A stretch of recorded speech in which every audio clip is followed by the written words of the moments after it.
Baghdad की गलियों में फज्र की अजान गूंज रही थी। हवा में सुकून था, लेकिन हर दिल के अंदर कोई न कोई इम्तिहान छुपा हुआ था। इन्हीं गलियों में अहमद रहता था, सादा दिल, सच्चा ईमान और अल्लाह पर पूरा भरोसा रखने वाला इंसान। उसकी बीवी जरीना बेहद खूबसूरत थी। उसकी आंखों में चमक थी, चेहरे पर नूर। लेकिन अक्सर ऐसा होता है कि खूबसूरती के साथ गफलत भी आ जाती है। ये बात अहमद समझता था, मगर जरीना नहीं। जब जरीना बाजारों से गुजरती तो निगाहें अपने आप ठहर जाती। उसे इस पर नाज था। अहमद प्यार से समझाता, हुस्न अमानत है, इसकी हिफाजत जरूरी है। जरीना मुस्करा देती और कहती, डर क्यों, मैं सब संभाल लूंगी। वक्त बीतता गया। एक दिन दोनों को गांव जाना पड़ा। बगदाद से बाहर निकलते ही जंगल का रास्ता शुरू हो जाता था। लोग कहते थे, इस जंगल में गफलत करने वालों पर आफत आती है। अहमद ने सफर से पहले दुआ पढ़ी, अल्लाह पर तवक्कुल किया। ने दुपट्टा तो ठीक किया, लेकिन दिल अब भी बेपरवाह था। जैसे ही दोनों बरगद के पेड़ के पास पहुंचे, हवा अचानक भारी हो गई। फिजा में अजीब सी बेचैनी फैल गई। जरीना का दिल घबरा उठा। उसे ऐसा लगा जैसे कोई साया उनके आसपास घूम रहा हो। डर के मारे उसके हाथ कांपने लगे।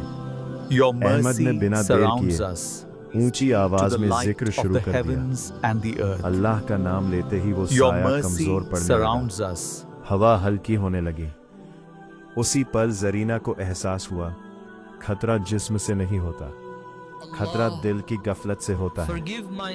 डरे सहमे दोनों शहंशाह बगदाद की दरगाह पहुंचे। वहां अजीब सा नूर था, दिल को सुकून देने वाली खामोशी थी। हजरत ने जरीना की ओर देखा और फरमाया, बेटी, जहां जिक्र कमजोर पड़ जाता है, वहीं शैतान को रास्ता मिल जाता है। ये सुनते ही जरीना रो पड़ी। ये आंसू दर्द के नहीं थे, ये आंसू तौबा के थे। कांपती आवाज में उसने कहा, मैं नादान था कि बेपर्दगी सिर्फ जिस्म की नहीं, रूह की भी होती है। हजरत ने नरमी से फरमाया, अल्लाह तौबा को कभी ठुकराता नहीं। फिर हजरत ने अहमद की ओर देखा, सब्र तेरा हथियार है और तवक्कुल तेरी ढाल। जो अल्लाह पर छोड़ देता है, अल्लाह उसे टूटने नहीं देता। कुछ दिन बाद दोनों वापस लौटे। वही जंगल था, वही रास्ता, वही बरगद का पेड़। लेकिन अब सब कुछ बदला हुआ था। जरीना की नजरें झुकी हुई थी और दिल जिक्र से भरा हुआ। बरगद आज भी खड़ा था, मगर बेबस था, क्योंकि जहां अल्लाह का नूर बस जाए, वहां अंधेरा टिक नहीं सकता।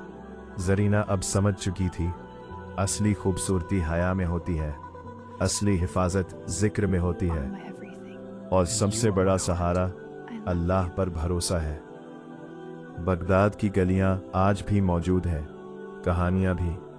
फर्क सिर्फ इतना है, जो सबक ले ले, उसकी तकदीर बदल जाती है।